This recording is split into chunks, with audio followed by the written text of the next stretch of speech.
And the library had this idea, it was their concept, that perhaps, I don't want to put words in their mouth, but maybe after the last election, that they thought maybe we need to make sure we all are on the same page about the basics of civics. Not taking a side one way or the other, obviously, but just trying to say, when we say civics and we say this country, we are doing a very unique thing. This I find most people are unaware of. Primarily because you and I, most of us, are children post-World War II. And so at that point, as I tell my world history students, we're no longer studying world history, we're studying U.S. history. Now my U.S. history class, we're no longer studying U.S. history, we're studying world history. Because post-World War II, the United States becomes the dominant player. For how much longer, we don't know, but for now, it is kind of one of those things. And so in that process, a lot of places have copied us, right? Fair enough. But so you and I, particularly if you're under the age of 30, it could be okay to believe that, well, everybody does it this way. And that's not the case. So we're kind of going to look at that. And in the Civics series, we've been covering a variety of issues about civics. The other series is just more of a basic history series. And I'll show you some, at the end, I'll show you some of the dates we've got coming up. And we have a variety of people coming. But I can tell you that our next topic next month will be on the Salem witch trials. And my peer, Heather Bryson, will be here. She's amazing. You're really going to love it if you come back for that. Okay. So, civics, here we go. What we wanted to talk about today was the Constitution, but there's like two aims that I have. And again, can you guys hear me okay? There's two aims that I have. One aim is to understand that the Constitution was not a smooth ride that people often think it to be. And I say that in reference to our last, say, 20 years, because a lot of times students and people come to me and they are saddened or worried because the country seems to be in tumult and that there is division between sides.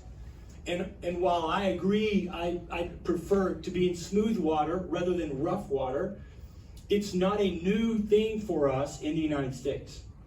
The second thing that I'm really hoping we can cover today, although it'll be a little more brief perhaps than I wish, is the fact that since the 1920s at least, most people believe that we live in a government style called democracy.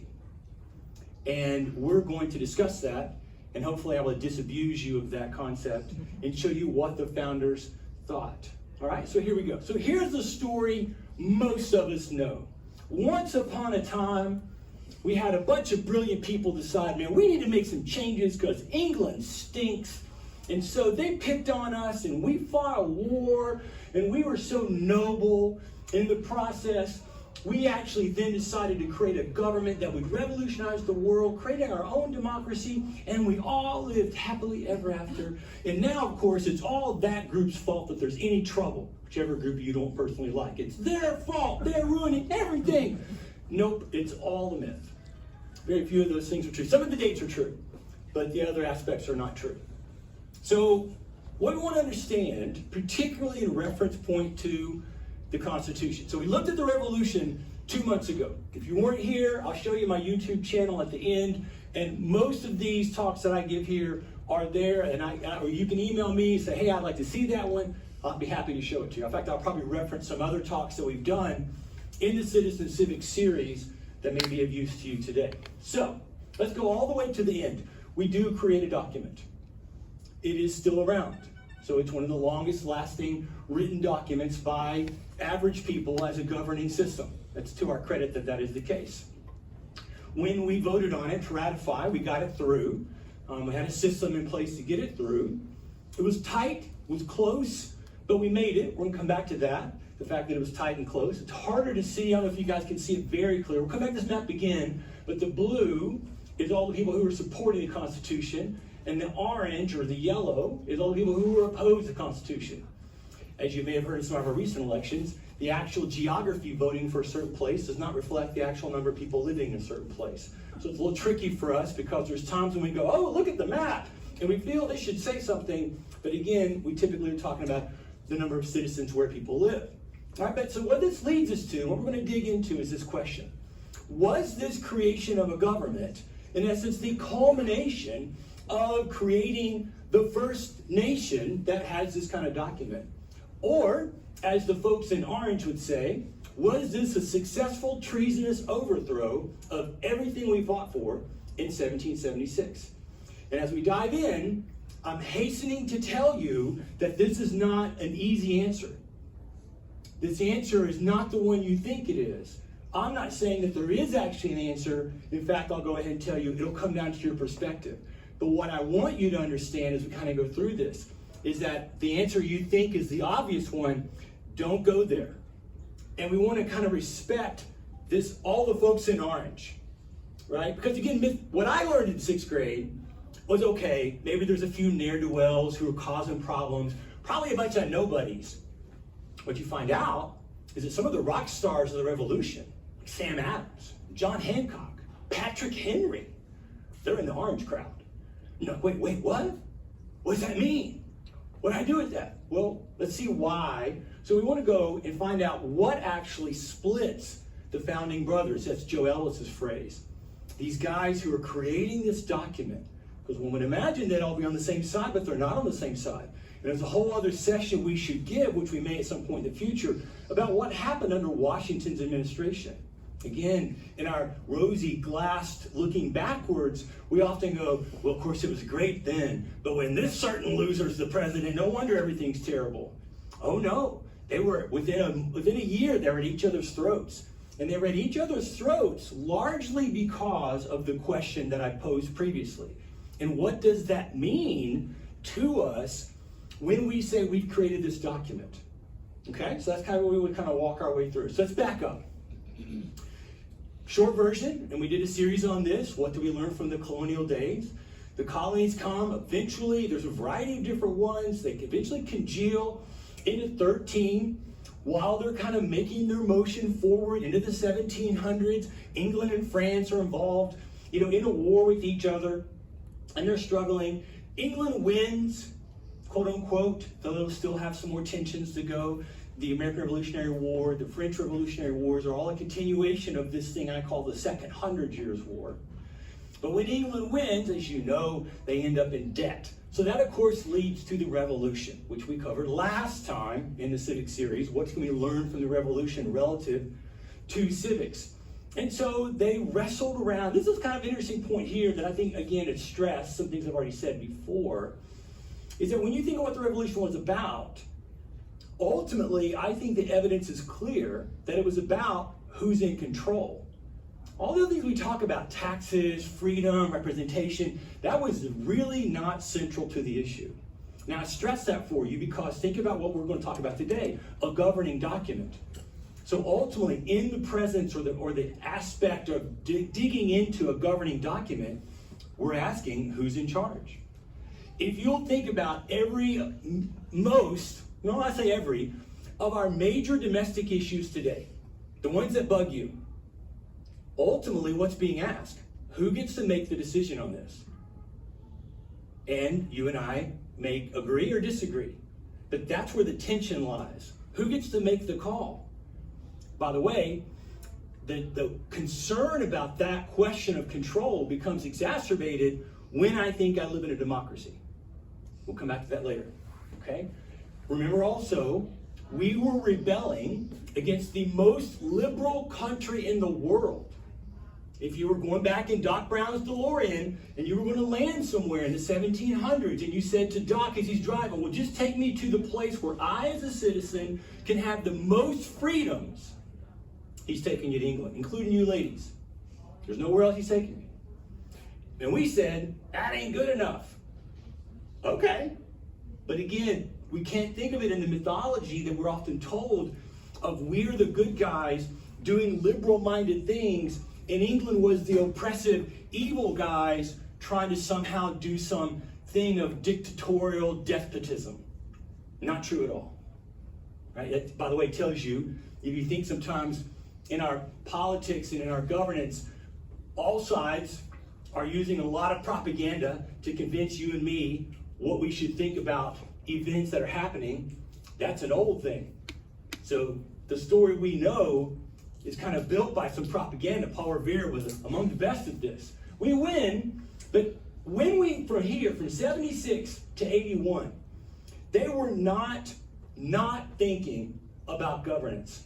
Instead, they were thinking, well, okay, what are we going to build? And before they even declare the independence, they're kind of wondering, well, what are we going to do? If we win, what's next? And they had different viewpoints on it. It's important to understand, as I say here, nobody or very few people were thinking the 13 colonies should become a unified something. Again, you and I think in terms of, well, of course, we're building one nation. That is not what the colonists were thinking. Not even into 76. Now, men like John Adams were starting to talk in those terms, and he was not alone. But it's still important to realize, back to the people who are in orange, a lot of people were like, no, that's not what we're doing. So again, question of control. It's not just, do we want to be in control, us, the U.S., versus them, England. It's, do I want to be in control, me in Pennsylvania, versus those folks in South Carolina? And most would have said, well, let South Carolina do whatever South Carolina wants to do. I don't live there, not my problem. Much like you and I would say, Canada can do what Canada wants to do, or Mexico can do what Mexico. We don't live there, but see how we're thinking in those terms, right? So they're not thinking in those terms, they're instead thinking otherwise. And the idea of unity was probably the one place where England had the greatest opportunity to win the revolution, and they tried, but they screwed it up. I don't think they would have won anyway, but still, that's the point. We weren't unified in the way you and I think of it. So that plays a huge role in this question then of what governance should we build. Looming over it all is our old friend John Locke. And if you've been here at all, you've heard me talk about Locke and Hobbes 100 times, and you're going to have to listen to it again. You cannot understand this country, or in my opinion, the tensions of our day, until you understand Locke and Hobbes and you understand it solid. And Locke writes at the time of the Glorious Revolution, which sets in motion this idea of England being the most liberal country in the world. And he writes during the time of the Revolution, he writes as a supporter of monarchy, William and Mary, two monarchs, co-monarchy. But he's writing and saying, look, when we study the human, his whole philosophy starts from this point. The human is naturally good. The human does good things, and to some degree, if the human is left alone, the human will always do good things. Of course, there's a few ne'er-do-wells here and there, but in general, the human does well. Ergo, when the humans decide to form a civic entity, they do so collectively in something of a social contract, and in that process, the government is of them. This was revolutionary when he wrote it. It's of them, and it has no or very limited power. In other words, to bring it to U.S. terms, Locke would say, the government should run the post office, but aside from that, you should never hear of them. Now, it's a different world. You and I say, what about red lights, traffic lights? Should that be there? So there's questions you and I could ask. There's a lot of things I would ask Locke. I guess I would say, cards on the table, I largely disagree with Locke for a variety of reasons, philosophically and functionally wise. I probably do that because George Washington disagreed with Locke, so I'm a huge Washingtonian. All right, so just speaking, cards on the table. Jefferson, who I detest, he loved Locke. All right, so just so you know. So in the process then, limited power, no absolutism. And again, remember, he's not saying no monarchy. He was supportive of the monarchy.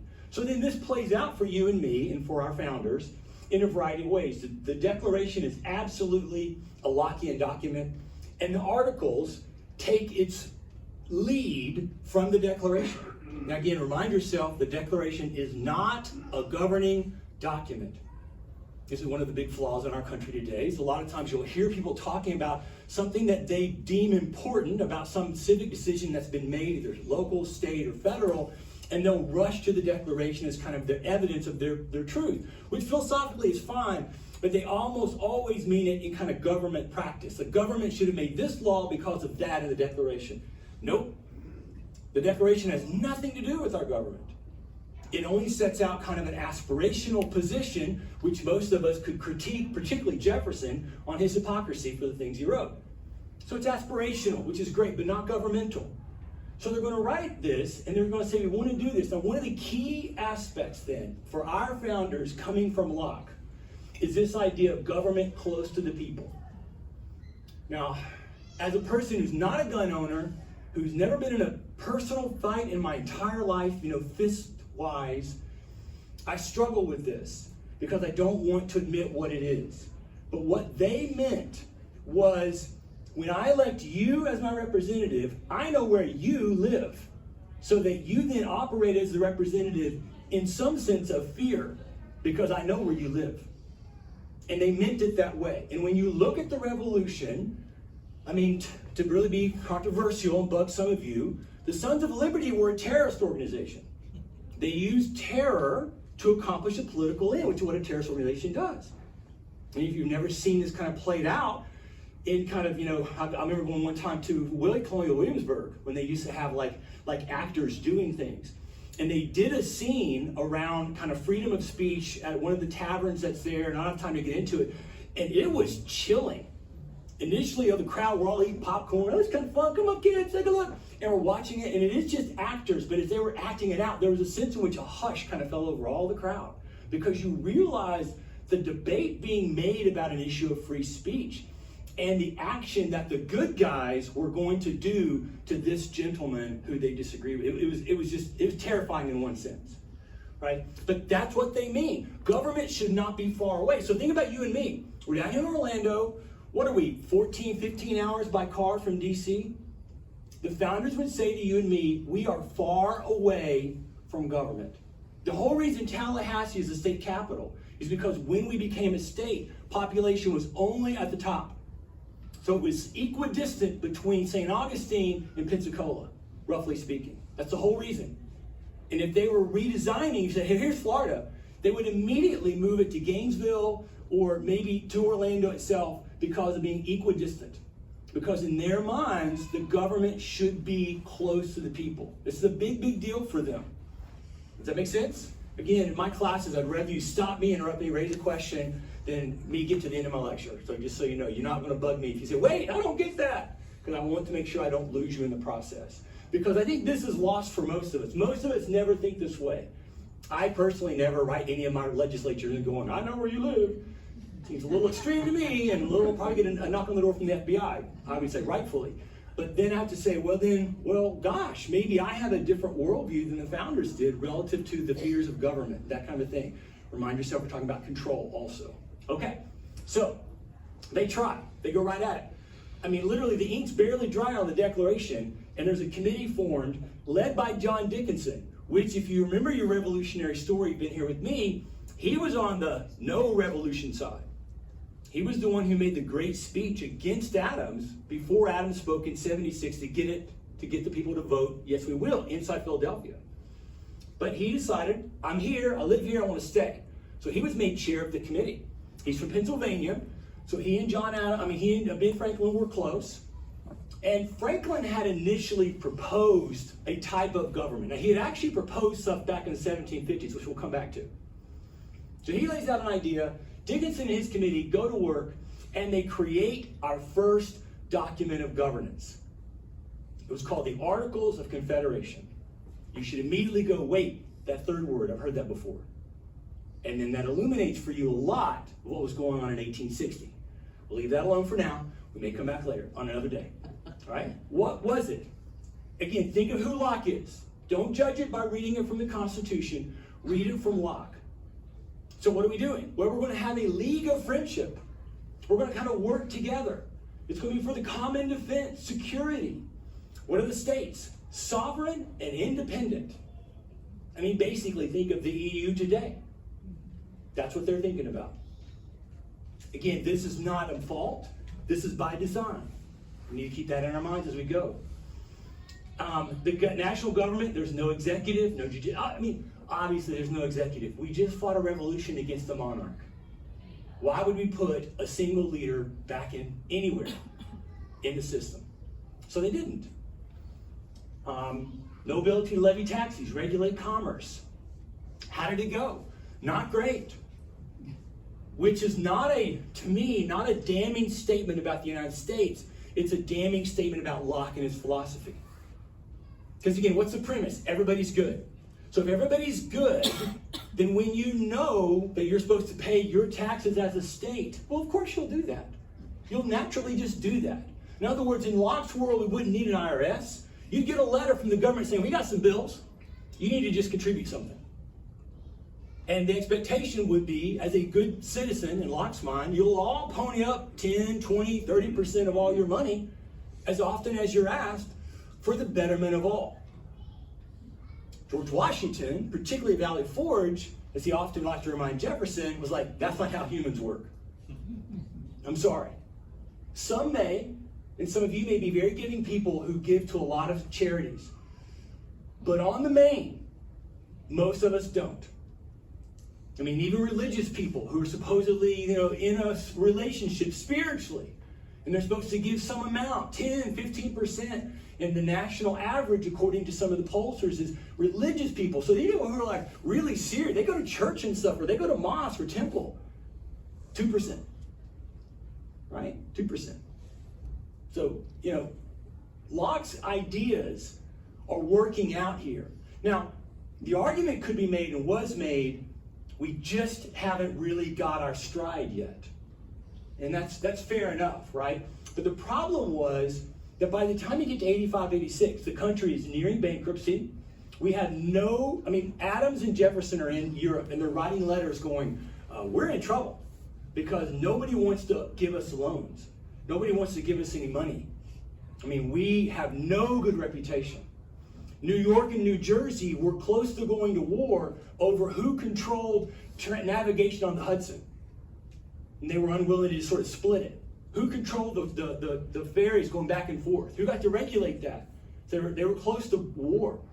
In Massachusetts, there was an open rebellion by a group of farmers and lots of people.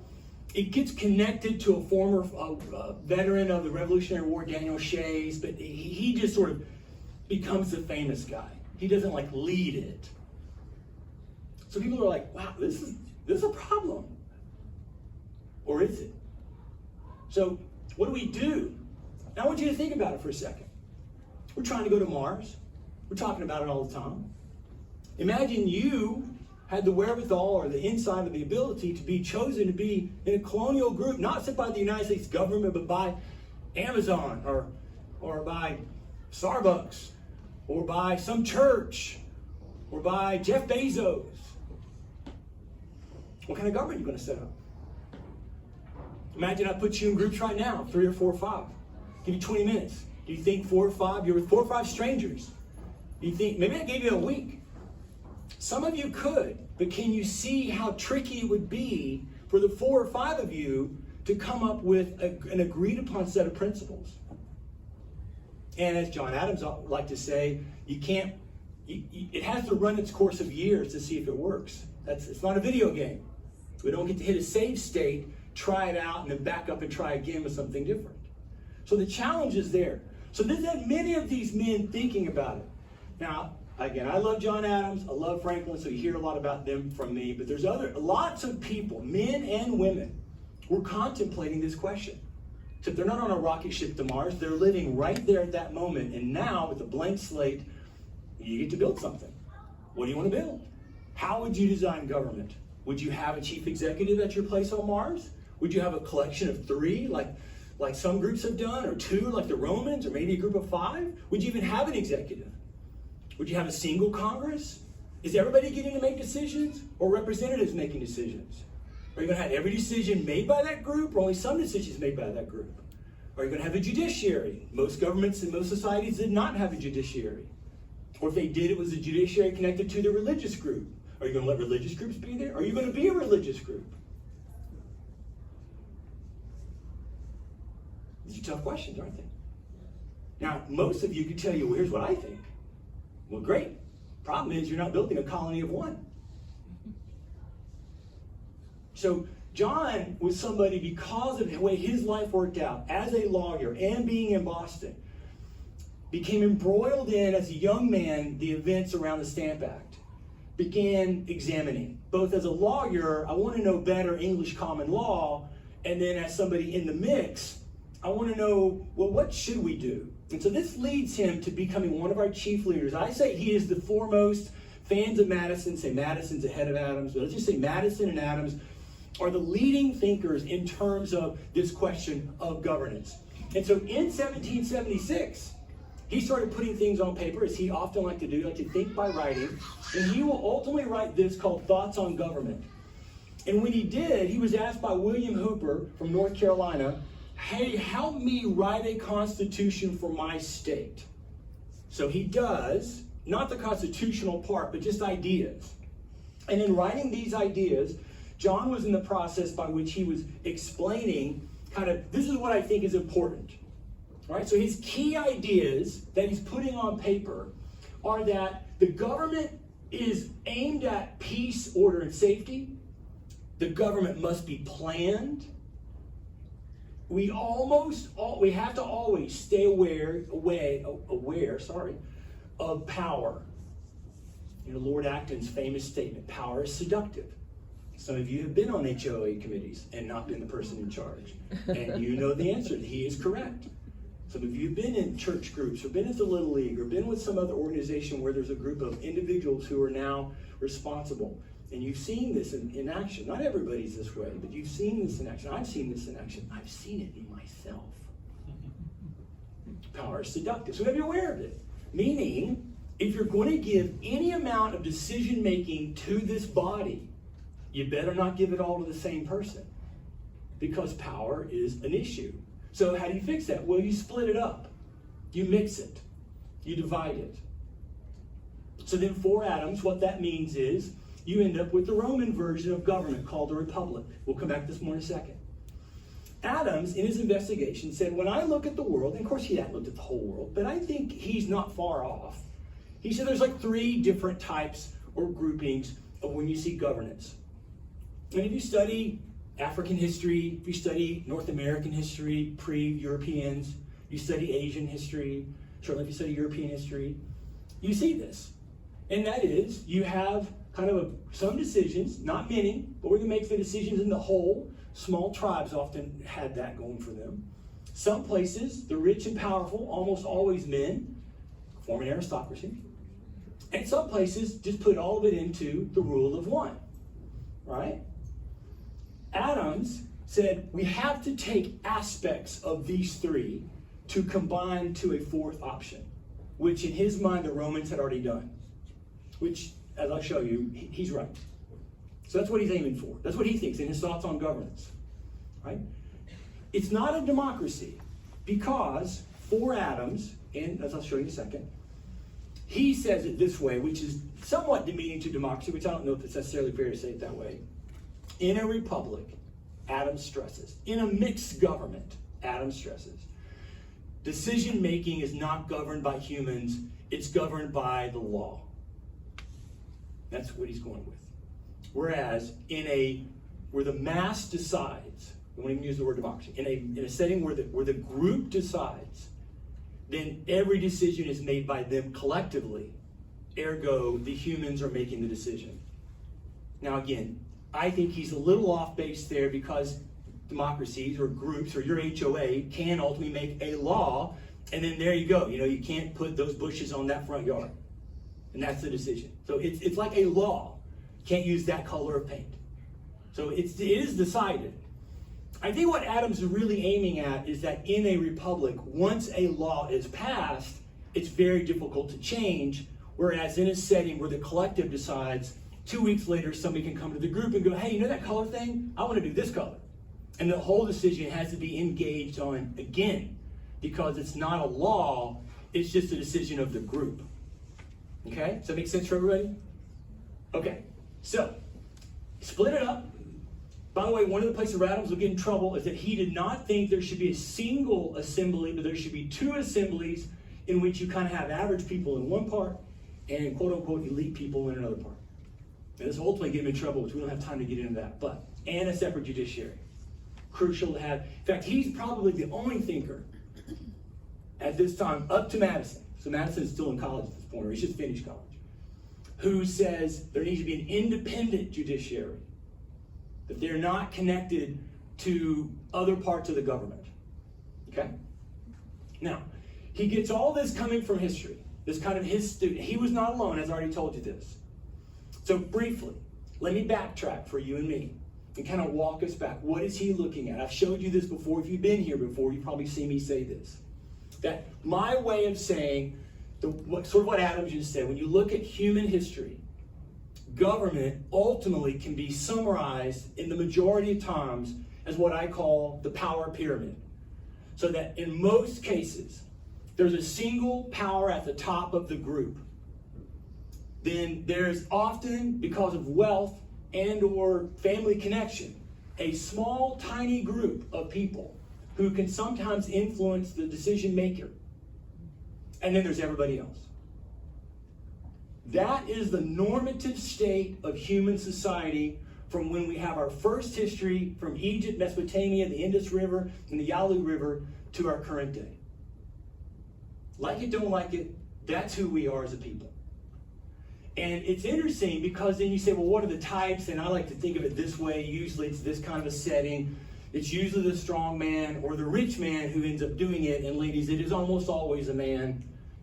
Later, you will find some leadership by females who do very, very well. Queen Elizabeth in particular is one of my favorite figures of world history.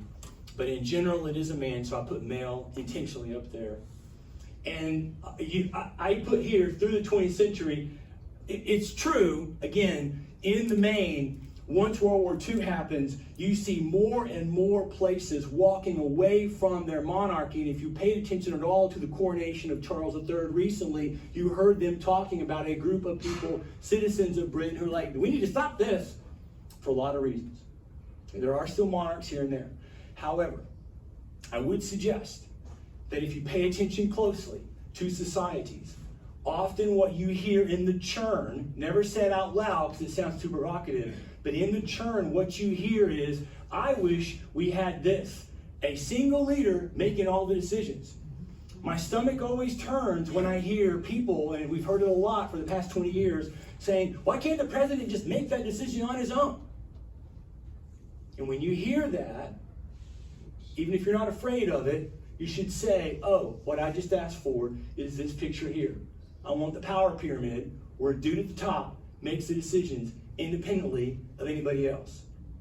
The fact that we seem to naturally go there, for me, is reflective of who we are as a species. That's a whole different conversation, but I'll just say I think it's something we should pay attention to.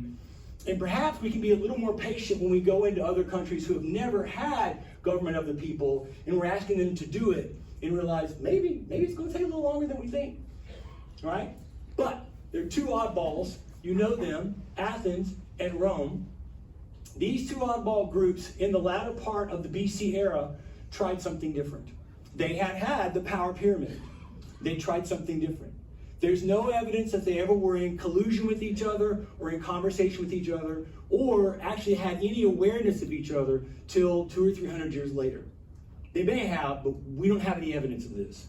So independently of each other, both cities begin thinking in terms of maybe there's a way to do governance without the power pyramid and instead have governance be of the people in some capacity. They do two different things, which we're not going to go deeply into. For the Athenians, over a roughly 150-year window of time, they will end up with what they called the demos having kratos. The demos kratos, the democracy. The people should rule. It takes some fits and starts to get there. They actually at one part go through a step that I would say is identical or near identical to what Rome ends up with. So you could almost argue that the Athenians tried out a republic. They wouldn't use that word. They tried out a system of representative government, and then they rejected it. And they went to the demos having kratos. And in their system, as in every democracy, and so when I say this, you'll know, well, I don't live in one of those. Every decision is made by every citizen every time. There's no decision of any height or depth, war or something trivial, what color our polo shirt's going to be for our people picking up trash. Every decision in a democracy is made by all the people. And that's exactly what they did. We can critique the Athenians. We don't have time to go into this. We can critique them for saying not everybody who lived there was a citizen. And as I say here, citizenship becomes really the challenge in both cities. Who's in, who's out. But still within Athens, the citizens ruled. The Romans went a different direction. And by the time a 200-year window had gone by, so it took them a long time, they had constructed a system in which the res publica, the things of the people, were handled, res publica, republic, were handled by a series of groups of people. So divided power. You had 4 or 5 different power sources by the time you get to the end. You had the consuls, you had the Senate, you had the assembly, you had the tribune, and you had other groups as well, the lower. So there's a lot of division of who's responsible. And the people had limited involvement, the quote-unquote average person, because they voted for representatives and then they went on about their business, not participating, not worrying about it. Does that make sense for everybody? Now, I stress this both for our talk today, but for our general sense of understanding civics. You can certainly be somebody who wishes we lived in a democracy. And I would applaud you and support you in the sense of saying, well, you go for it if you wish to do that. But do please understand that you are asking for a different government than the one we have. Not a different leader, not a different political party, a complete change, for good or ill. So we go through the Constitution here, you're saying, well, I don't want to read any of that because I want to get rid of that, and I want to build something new that gets us to a democracy. In my opinion, over the last 30 years, some of our deepest churn in a society is that people will look at election results and feel then frustrated because what I learned in 6th grade is that I live in a democracy. And I have the general understanding of what that is in my head, and it would seem then the person with the most votes wins, where the decisions are always made by majority rule. But when you read the Constitution, you're like, oh, it's not that at all. So that's all I'm trying to say for you. And we need to understand this because they are going to ultimately reject the founders' democracy and choose republic. Now, Rome falls. Then for roughly 1,500 years, you have nothing. But then around this window of time, you start having cities reemerge. And slowly but surely, by the time we get to the Renaissance, these cities are able to kind of carve out their own autonomy, mostly in Italy. And as they do that, and not surprisingly, the Italians being right where Rome was as a civic entity, they copied them. But be understanding that we also see the Renaissance as a revival of knowledge about Greece. So it's not like they chose Rome, these cities, because they didn't know about Athens' attempt. So there's a sense in which even as you go through the 15 and 1600s, you have these Romans and these Italians and these other people in Europe knowing about the Athenian effort and deciding they liked Rome better, for whatever that's worth. Okay? Now, why then do we not want democracy? I don't have a great answer. There's a couple of specifics, like this Madison quote, I use it all the time. It's from Federalists number 10, so it's late in the game, but it's useful. I think it comes down to, though, the 2 fears that I've got listed here, or issues. And one is, as I said already, so I won't belabor the point, there's something in us as a species that we kind of like it when there's somebody in charge. Freud might look at that from a daddy issues kind of thing, and I think there may be some merit in that. You don't have to agree with Freud or with me, but it seems as if when I try to understand why does the species, or say it this way, to be provocative, sorry if you get frustrated with me, you'll often hear people saying, oh, the arc of history is aimed in a certain direction to like democracy and liberty for individuals. Absolutely not. I mean, I wish it was, but it's not. Instead, the arc of history is that power pyramid.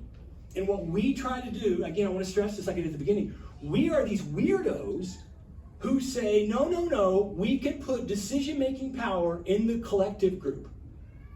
And the bulk of history, the bulk of citizens who've been on the planet, about 40 billion maybe, would look at us and go, y'all are crazy. Why would you do that? And they would sometimes mean it dismissively, like, did you meet my neighbor Bob? That guy can't tie his shoes. Why would you want him to make decisions? And we can have an answer for our critic, and my neighbor's not Bob, so you know. My neighbor's a great guy. But can you see the point? Again, you and I don't have to like the point, but can you see the point? That's what I want you to get. There is a vast difference. So then why then, and again, when Madison writes this, I've always wanted to meet him for lots of reasons, and I would say, you do this in the plural. Well, what exactly are you talking about? Give me the list. Because there's not that many. And it might have been a little hyperbole on his part to kind of go there.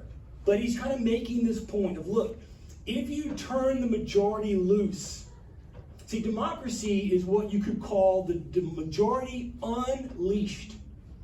Because the decision is made by the majority. There's no 2/3 votes in a democracy, ever. The whole point is we vote, and whoever the majority is, that's the end. Till the next day somebody brings it up again, we got to vote another time. Whereas in a republic, what their viewpoint was, this was the majority leashed, tied up, so that whatever the issue is, what color the shirts for the garbage guys, if there's a minority viewpoint, they're not just poo-pooed and brushed off, that they have to be taken seriously as members of the civic community. That's the point, that every issue has a multiplicity of views, and every view gets audience, as opposed to saying, no, the majority decided this. To me, this is radical, and it kind of speaks against a lot of our presidents who say, oh, I've won, I've got a mandate. Like, clearly you don't, mathematically you don't, but you certainly don't in a republic. Because the whole point is that even though you won, you now represent the whole body, and you ought to have, in some degree, highest concern for the people who didn't vote for you, based on our Constitution. I might make the same error if I was voted president. I'm not saying I'm holy and I would do it right. I'm just trying to show you the premise, and I'm talking about all of our political parties. So they want to avoid snob rule and mob rule, and they really were in love with what the Romans did. Now, to be fair, the Athenians did this also. But the idea of invested citizen, if you ever want to know why didn't they let people without land vote, that was the whole point. It wasn't something about rich people, because basically everybody had land. And if you wanted land, you could get it pretty easily. The point was, once you've owned land, you're saying you want to stay here. And if you want to stay here, then you should get a say-so. But you don't get a say-so over what's going on over there, because you haven't bought any land over there. You're not one of them. So if you don't live in Virginia, ain't none of your business, would be their viewpoint. But if you didn't want to buy the land, you're just temporarily passing through, that's cool, we'll treat you nice, but you don't get to make any decisions. Like you don't ask your neighbors who are not in the HOA to come over and vote about what's happening in the HOA. Why do they get to not vote? You would say, well, they've not paid their dues. Does that make sense? The whole logic right there. You don't just go to all your neighbors who surround your neighborhood inside your little walls. You don't go to all the streets and say, hey, come and vote on this decision about paint color. And the reason you don't is you would say, that person's not an invested citizen in our HOA. One of the biggest issues in our country, I think, is that we've lost this. Okay, so it comes down into a question of power. And for the Articles, they were leaving the majority power in the hands of the states, which matched where the colonies and colonists had been. That makes sense. So, how much power and where is the power located kind of is our question. It's what we're trying to get to.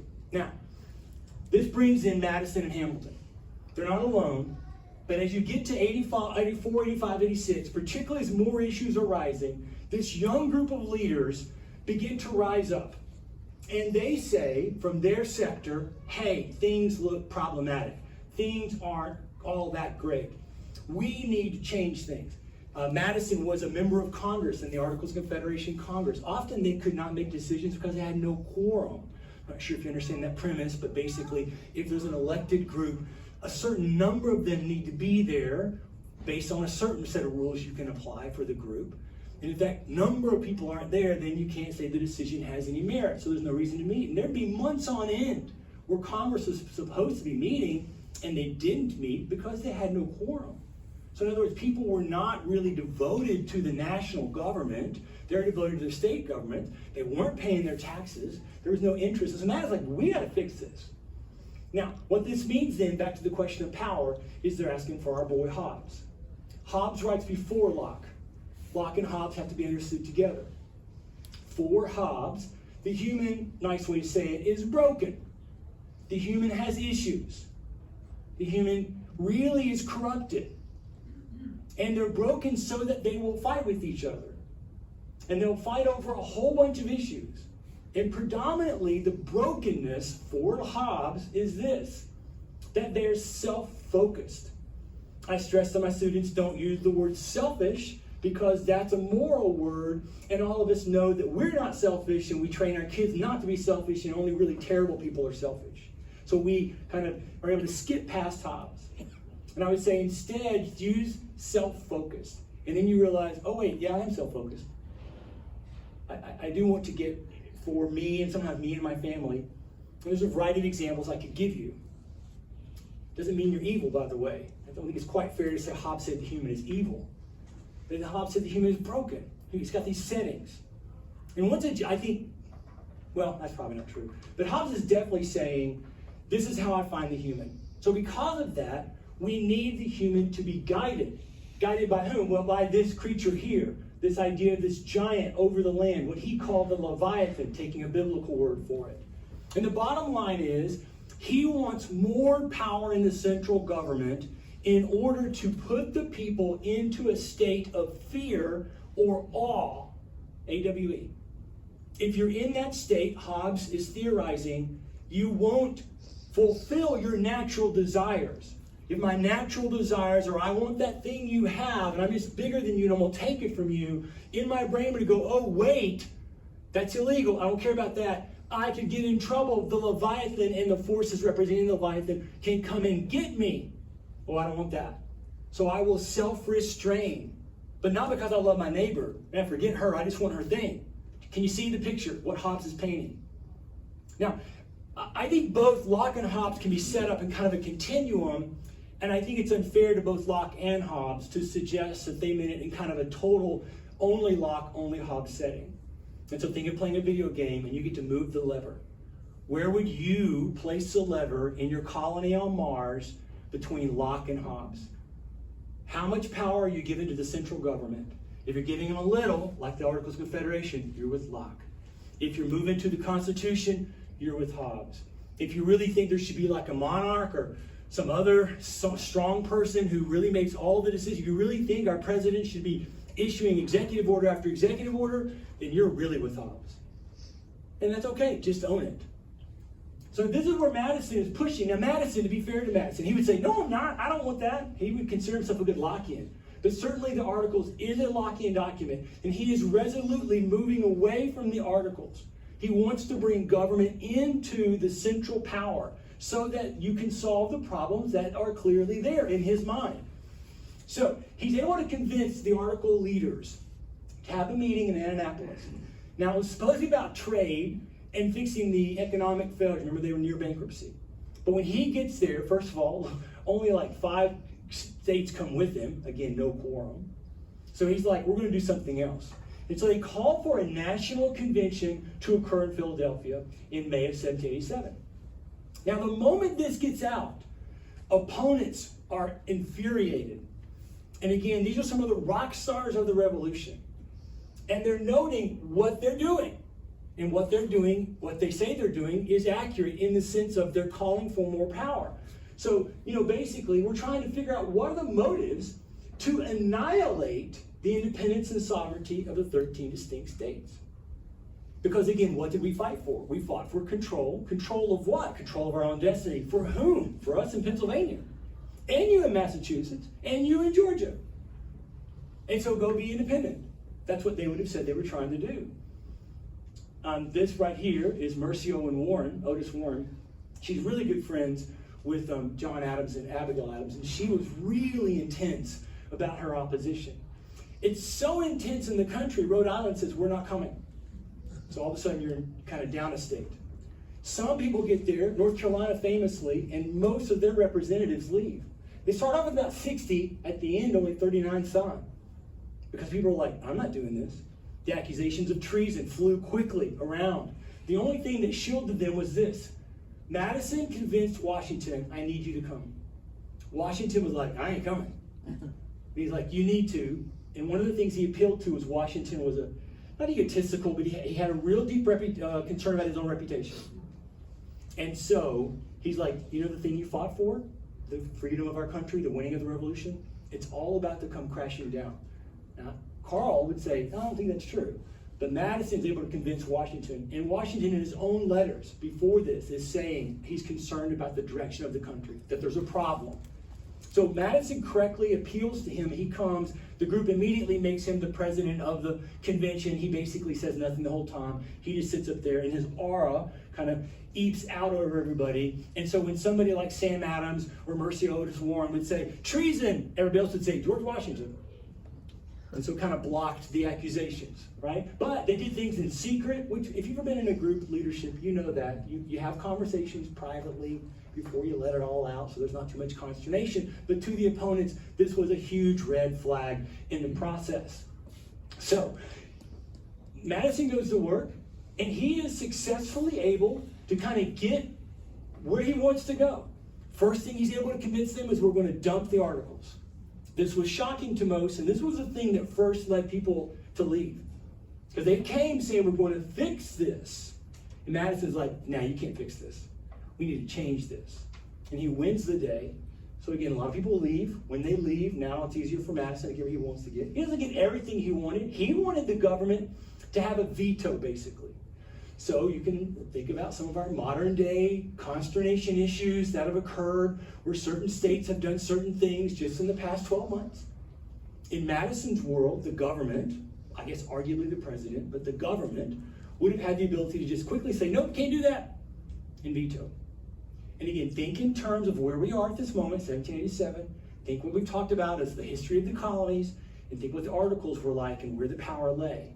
You can imagine how even members who were supportive of a new constitution found that problematic. In other words, it is correct to say to Madison, and Hamilton was much bolder than this, you're basically trying to rebuild the British government, the one we just rebelled against a decade ago. And Hamilton was like, yep, because they're the richest and the most powerful, and they do it really well. We just won't have a monarch. And that sounds logical to you and me 240 years later, but at that time, no, that's not going to fly. So Madison's not out there like that. He's not, Hamilton was sometimes unhinged. Madison was much more savvy and political and kind of, I can't make those kinds of statements, but he is trying to get more power to the federal government to do certain things in the process. And he basically adds a secret ingredient to the recipe, which I and other experts, and I'm usually standing on these guys' shoulders, would say is the magic sauce, and that is ambiguity ruled the day. When you read the Constitution, on the points where you might want clarity, there's usually vagueness. There's usually broad stated principles. Now, last year in our Civics series, we had a professor kind of go through the Constitution. I'm not going to go beat by beat through the Constitution. We're looking at the consternation around it. But if you go read it for yourself, you'll notice that there's broad principles stated, but not clarity. And to defend them, a lot of times they'll say, well, they would have never guessed about the internet, so of course there can't be that kind of clarity. But it is that ambiguity that gives it the elasticity to be able to sort of stretch and mold and kind of move in a direction, if that makes sense. So in that process, they're able to kind of set in motion why the document has been so successful in lasting. However, that's also sowing the seeds for the frustration that you note through our national history, and perhaps you're saying you experience it today, because you want clarity from the governing document, and the governing document doesn't give it to you. Now, the compromises that are most famous are these. We're not going to kind of go in them.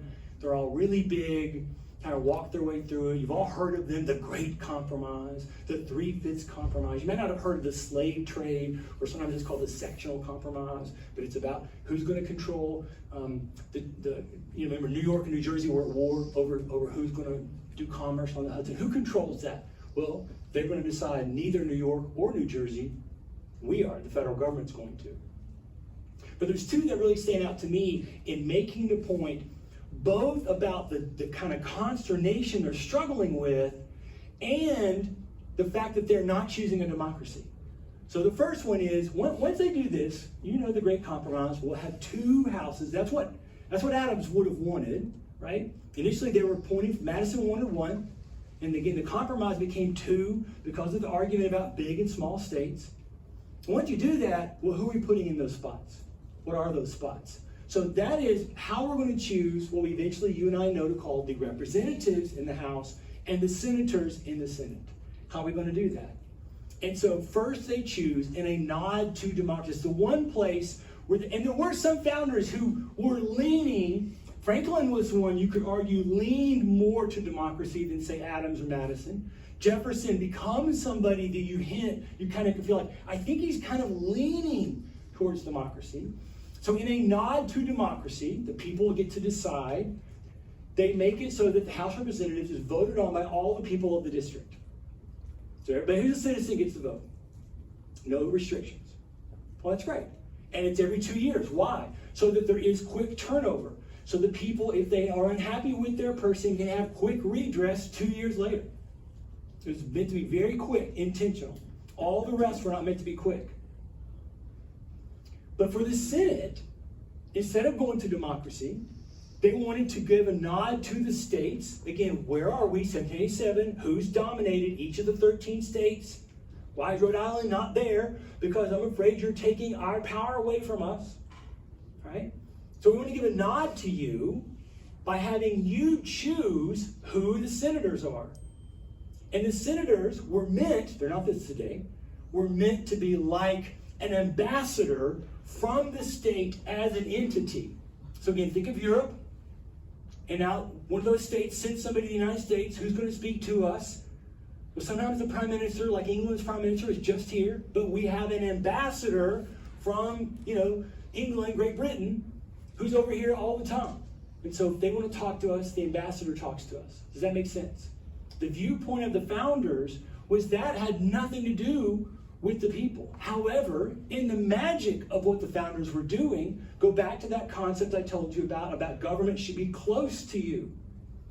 What the founders were saying is the most important representative you vote for is your state representative, because they represent a smaller number of people than your congressional representative, and certainly across the whole state as the Senate. Ergo, you will have more control, albeit indirectly, if the state legislature chooses the senator than if you vote on your own. And all you have to do is look at our state today, but go to one of the small states, right? One of the small states where there's only a couple million people. But I say this to our students, I'm not picking on any of our senators. Do you think you wrote a letter to one of our senators that care? I'm sure as a human, the answer to that is yes. But from a sense of affecting their decision making, you're one person out of how many are there now? 23 million, it's going up every day, right? But even if you were in some small state, 3 million people, to the founders, that was far too many people to have an impact on the senator. But if the senator becomes the senator because she's chosen from her state legislature, meaning your state legislator, and you can know where they live, and you influence them because it's a small number of state citizens voting for that person. Do you see the leverage? If you go back when we invaded Iraq, remember how consternation that was for everybody. If you wrote one of our senators, no offense to the current senators at that time I had a Republican and a Democrat, I don't think they care. But imagine you can write to your local legislator, which hopefully you know who that is, for Winter Park, wherever you live, and you can say, hey, look, I know where you live, and the last thing I want is our senator voting to send us into a war with Iraq or whatever issue. Can you see the point? That local representative would go, oh, shoot, I might lose my next election because this is a local person who has energy who could influence the election. Then you can see them going to the state legislator saying, hey, we got a problem. The average tenure of senators up to the time we changed this was about 7 years, 8 years. The reason why was a lot of reasons, but one of those is because state legislatures were turned over, and the moment it turned over from one party to the next, those two guys came home. You're fired. We're putting 2 other people up there. We want people that we like. Does that make sense? After we made the decision, we basically created a Roman Senate, and as you probably know, our senators are basically senators for life, and our senators are up there average tenure. I think last time I looked, it was like 22 and a half years. The founders would look at you and say, what have you done? Not that our senators are bad people necessarily or making poor decisions one way or the other, but the founders would say, you've given power to this group, and then because it's voted on by the people who they really don't have to listen to because there's too many people representative-wise, they do what they want for as long as they're up there. You've lost your leverage and you've let power go away rather than be close to you. Again, you don't have to agree with the founders. It's totally fine not to. But I just want you to understand kind of the magic of what they were saying. I find it fascinating what they were able to pull off. They do the same thing with the executive. This is hotly debated. There's a lot of people who do not want an executive. As we said, we just fought a war against the monarch, so it's kind of obvious why you wouldn't want an executive. But they ultimately decided there should be an executive branch. Now, they are looking at some of the stuff John Adams wrote, but Madison and others are agreeing on their own research that, yeah, having some sort of executive is useful. That's what you see in most settings. But then, again, walking away from democracy, they're like, well, how do we want to choose this? The last thing you want to do with an executive with this much power is make it a popularity contest. They talked about it. We should let the people vote. And overwhelmingly, the response in Philadelphia, in the room, was like, no. Then the question was, should we let the states decide the same exact logic that I just used for senators? And again, they're like, no. We've already given the states a nod, and we're trying to pull power away from the states as separate entities. So we don't want to do that either. So how can we find a blended step?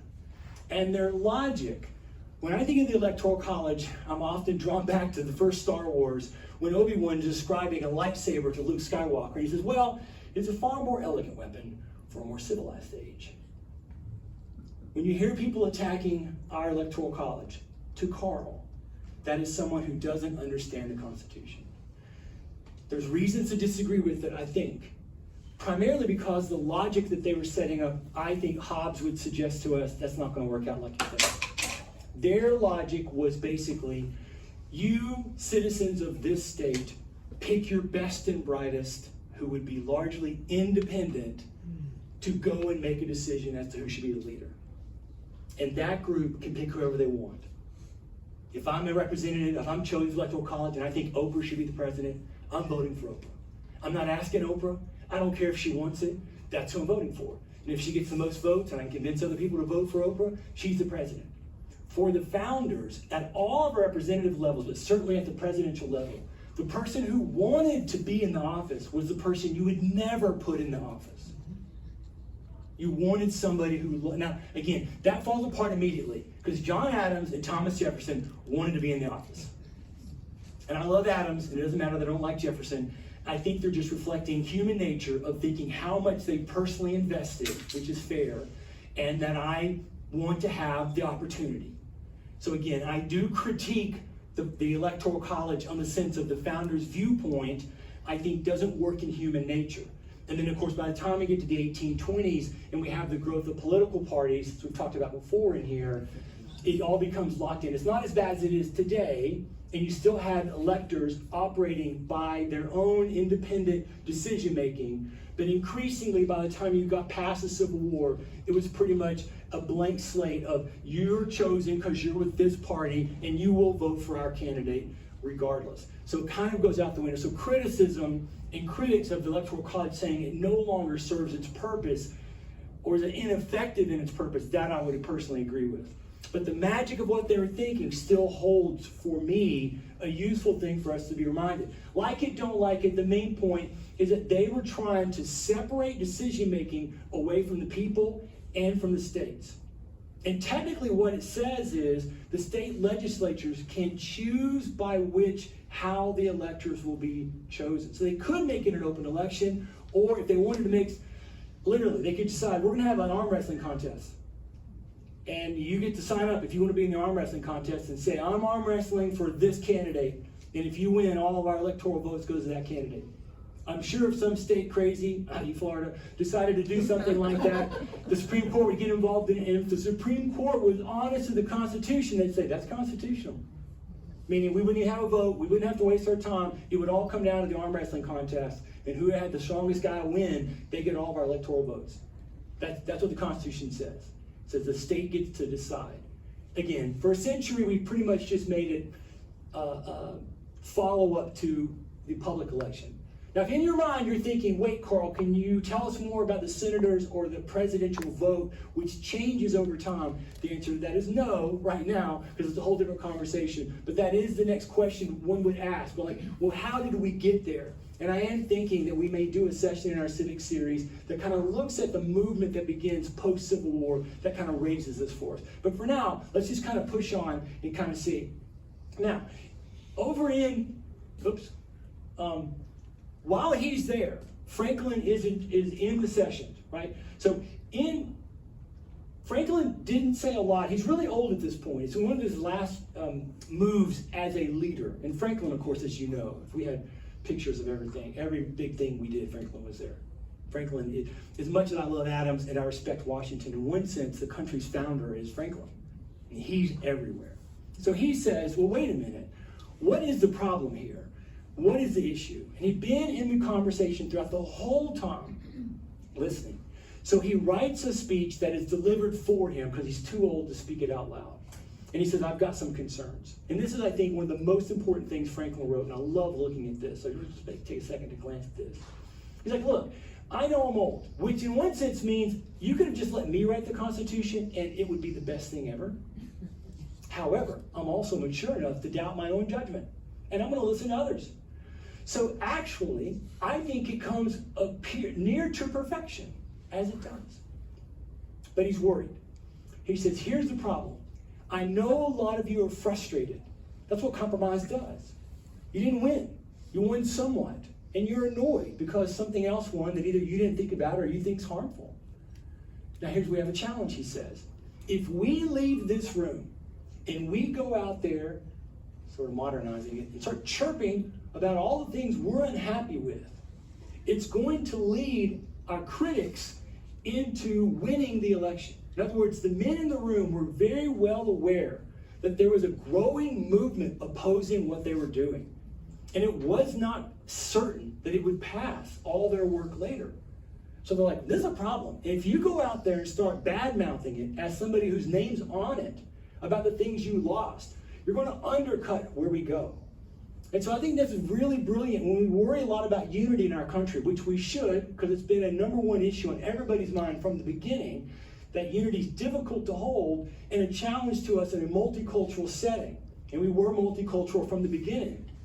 Well, the last thing we need to do is chirp at each other just because you kind of lost a little bit on a compromise. I think modern Americans with their fingers on their phones could take a lesson from Franklin and you just like, you know what, maybe just don't post that.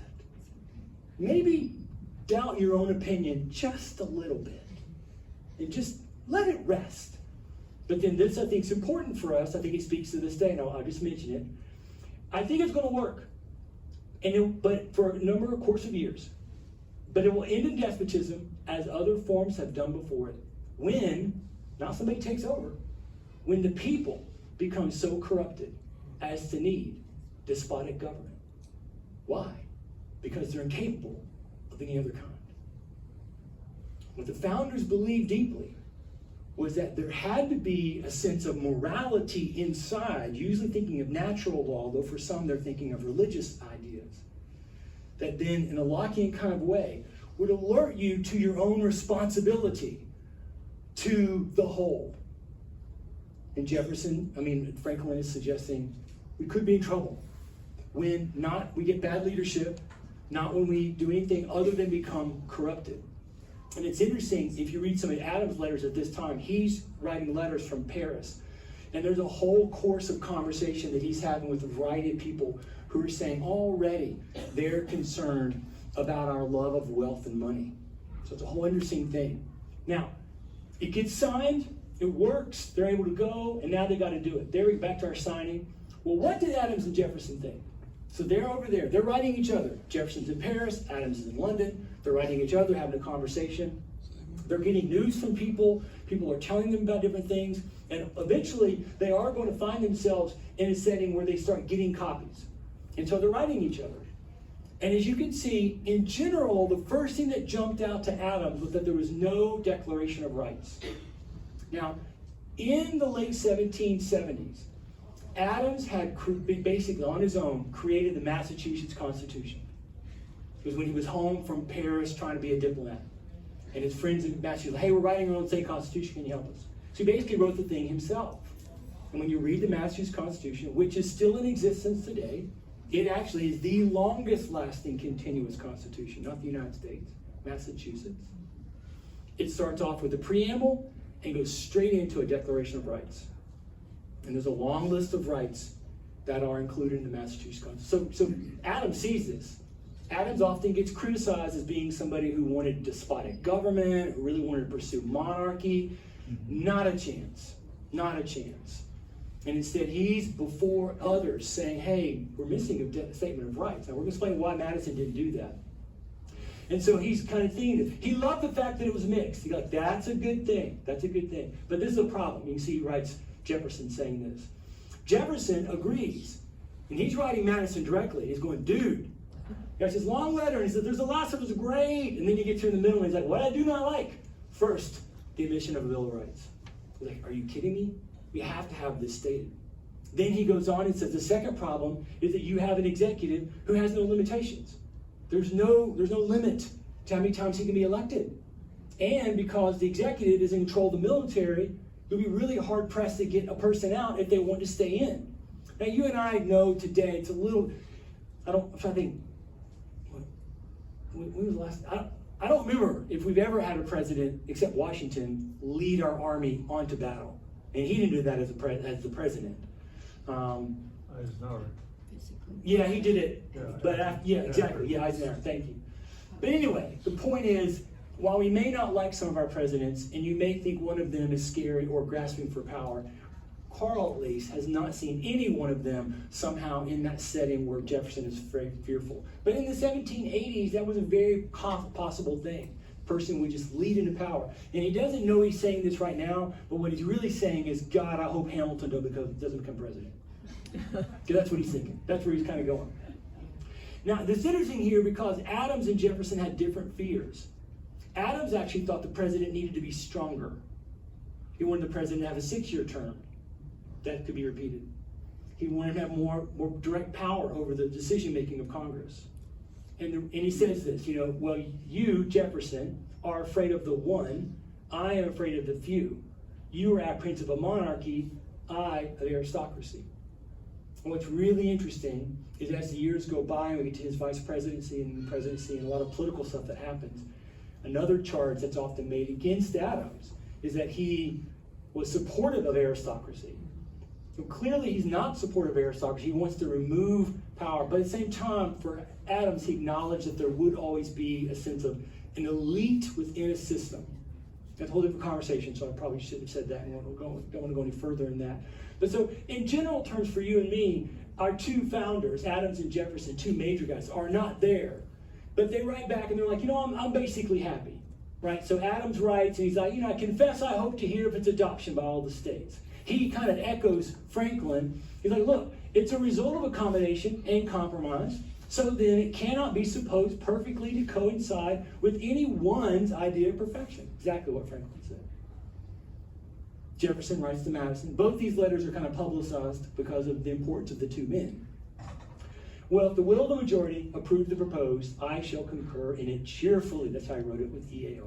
In hopes that they will amend it whenever they find it work wrong. One of the things both men liked was the amendment process was certainly a lot easier in the process. So, Madison's got to get this through. How's he going to do it? Well, technically he cheats. Because the Articles of Confederation clearly stated all amendments must be adopted by all 13 states. Unanimous. Any of us who've been in groups, you recognize the idea of making something unanimous was kind of silly because there's no real way to make that ever happen. But it's telling. It's not a mistake by the people in the Articles of Confederation. Again, it's not a design flaw, it's a feature. Meaning, they didn't want it to be amended, except in the rarest of cases that everybody thought it was an important amendment. Because why? Because they, the guys who created the Articles, and most of our early founders, are afraid of too much power being in a central government. Lock. So Madison knows he's got to cheat. So he changes it to be 9 of 13. He says, I'll go there. And he basically just makes it up out of thin air. More than the majority, but not unanimous. And so the elections began. The rules were for every state to hold an election at some point in the coming weeks and months and figure it out. Rhode Island's first out of the gate going, hell no. North Carolina follows them. Technically, North Carolina doesn't vote no. They vote overwhelmingly that we won't take a position, but we're not supporting it. So it sounds like a no to me.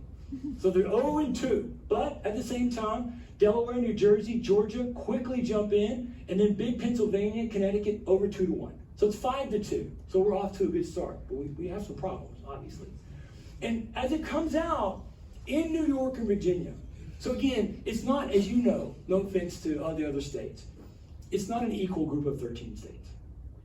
Virginia, Pennsylvania, New York, and Massachusetts. South Carolina a little bit. You gotta have those.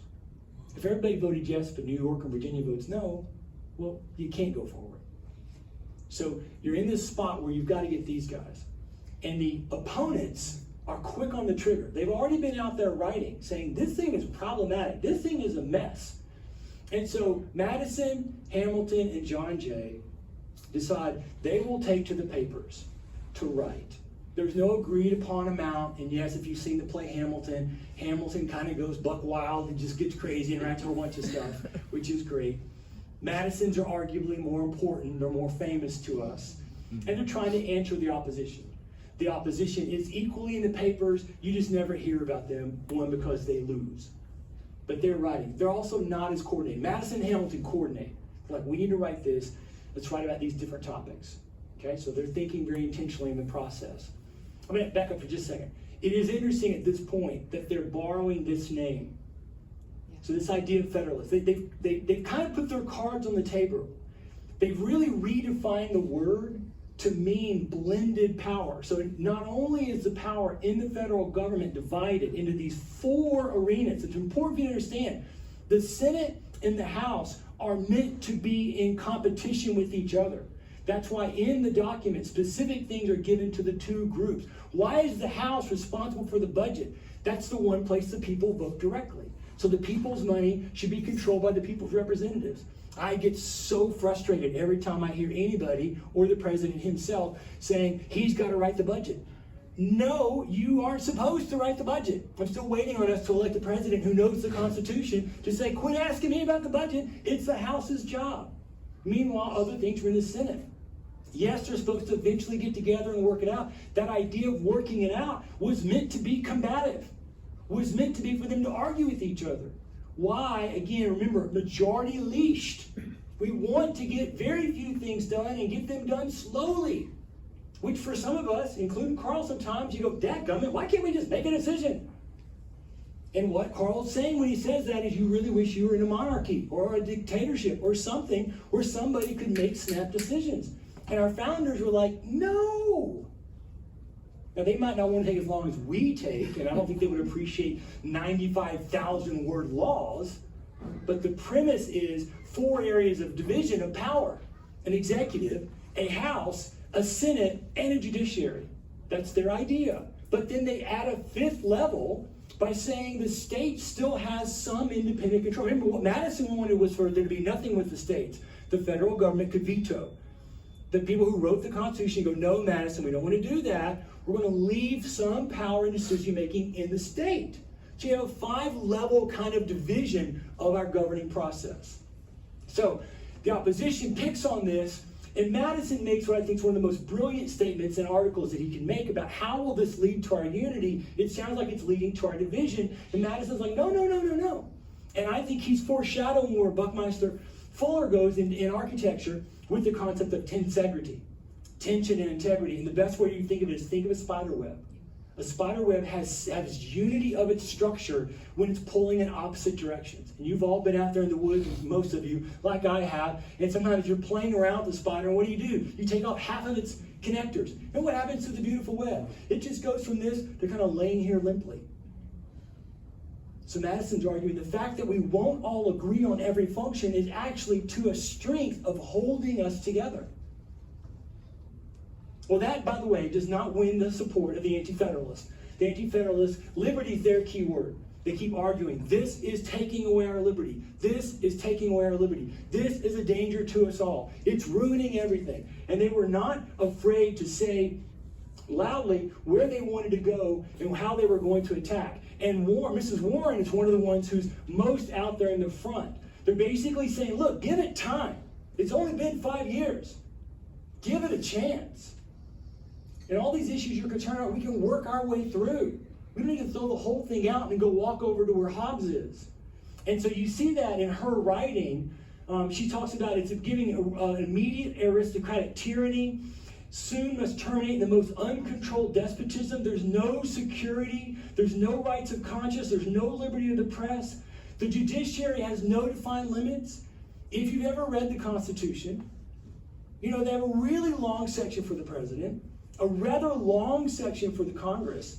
When you get to the judiciary, it's as if they kind of go, you guys just do some judging stuff.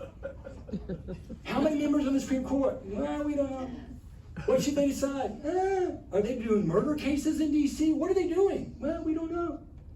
Nobody knew until Marshall in Marbury v. Madison brings in judicial review. That's 1803. So they kind of writing this thing, and Warren's seeing this. You get the wrong people there, we're in trouble. And whether you agree with her or not, that's not the point. They're kind of saying, basically, she's like, no state would have gone, which I don't think she's correct on this, but no state would have gone had they knew Madison was trying to create some kind of consolidated system. Unfortunately, they're not going to really win the day. Now, Madison begins to answer the question of what is this problem of rights? Remember, Adams and Jefferson have quickly come back and said, you don't have a list of rights. What Madison is thinking is what eventually will be known as strict constitutional structure. He's thinking the Congress can only do the kinds of things that are stated in the document.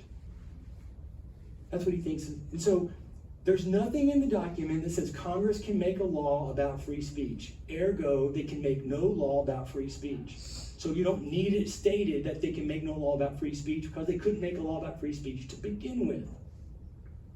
His critics are saying, again, you're kind of being Lockean in that you sort of just hope people will be good because there's no provision in there for them not to make a law about free speech.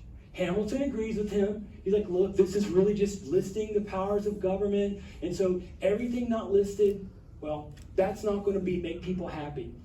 And again, you get kind of strict and loose construction.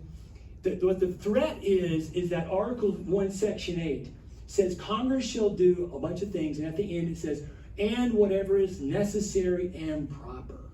Remember the ambiguity? So what does that mean? It means what you want it to mean.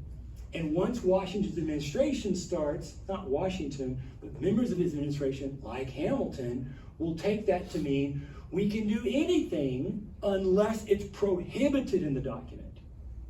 And they think back to the issue of power. If you were the president, you would want it to be loose construction also, because you would want to have the freedom to deal with issues as you saw fit. And Jefferson, when he was the president, was the worst at this, far worse than Washington or Hamilton or Adams in his expression. And we applaud him because his best example was he got us the Louisiana Purchase. And when he did it, it was kind of Congress like, you can't do that. And he's like, watch me. Loose construction. Issues of power. Does that make sense for everybody? Now, so eventually the debate comes down to this question of, is this too much power in the federal government or not? It got so tense for Madison, he was losing his own run he wanted to be one of the electors for Virginia. And James Monroe, who at that time was on the other side, he was Patrick Henry, and he almost loses to James Monroe until towards the very end of the Virginia election, Madison starts saying openly, okay, we'll have a Bill of Rights. We'll have a Bill of Rights. We'll have a Bill of Rights. I promise we'll get a Bill of Rights. And he wins the election and is able in Virginia to vote for it so that at the end, the Virginia vote will be close. Now, technically, the Virginia and New York votes were not necessary because as you can see in the spring and moving into the latter part, Massachusetts, South Carolina, Maryland, and New Hampshire all voted yes. Although, look, it's still very close in both these states. But they got the 9. But of course, they didn't have Virginia and they didn't have New York. So they vote afterwards, and everybody's watching carefully. And as you can see, it was very tight votes, meaning down to the very end, it was a close call. Now, for you and me, at least for me, what this means is you can see how tight this decision is and how divided they were about the issues that we've raised. Democracy wasn't really one of the questions, but the issue of power, in the minds of those people, but the issue of power. Where does the power lie? I tell my students sometimes the best way to think about what's going on in the room in Philadelphia is they're all sitting there working on this document, and they're going, well, I'm writing a document because I don't trust you, and I don't trust you, and I don't trust you, I certainly don't trust you, and none of you should trust me.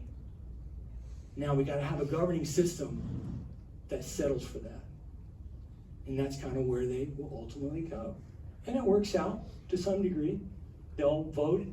Now this is interesting here, because remember, at this point, you're a nation of 11 states. Because North Carolina and Rhode Island voted no. And what do we do with those guys? And nobody knew. It was like, at one point they decided they'll just make Rhode Island a foreign nation. And Rhode Islanders were like, yeah, screw you, that's great with us. The merchants weren't, because they knew they'd be struggling financially to make the system work if they were a nation, not part of the larger nation. If you look here, Rhode Island, North Carolina, Delaware, Maryland, all vote no to approve this. So it's kind of their last-ditch effort to stop the Constitution, but they couldn't. So they go forward. Eventually we'll have the Electoral College. They'll choose Washington unanimously on the first vote, or everybody got to vote twice, and he was on everybody's first vote, kind of a thing.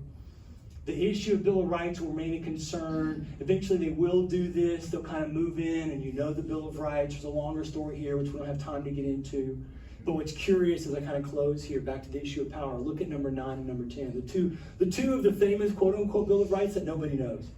Most of you in here don't pay attention. We all know 1, we all know 2, we kind of know 4, 5, 6, 7 are all kind of about judicial and law stuff. You kind of know that, like search and seizure, that kind of thing. 9 says if it's not mentioned here, it belongs to the people. Which is like, wait, what? It seems like a complete reversal. And these come from Madison. Now, there's a team, but Madison's the first one, so here's what we need to discuss. Lays it out in front of the house. I don't understand. It is a curious thing. Part of it is the influence of Jefferson. We need more time for that, but we don't have it. And then 10 says, hey, if it's not stated here, it lies to the state. Can you see how this gets tricky in the loose construction? What are the rules about the internet? Well, it's not stated in the Constitution if you're going to be a loose constructionist or a shit constructionist, so it should lie with the state. What are we going to do about abortion? What are we going to do about marriage? We're going to do about this. We're going to do about that. If it's not stated, like there's nothing in the Constitution about a health care plan.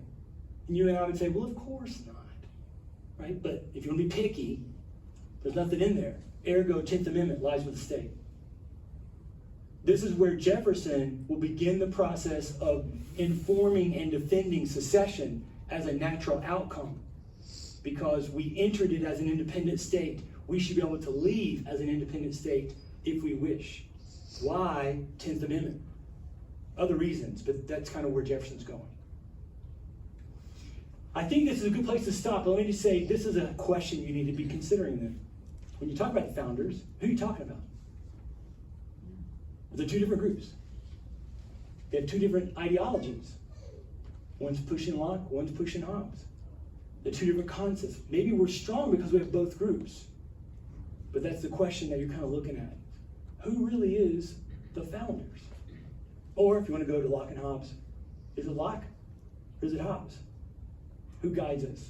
Maybe appropriately it's a blend of both, but I would suggest you need to know both in order to kind of think your way through kind of what it is we're trying to do in this unique, weird thing of a government of the people.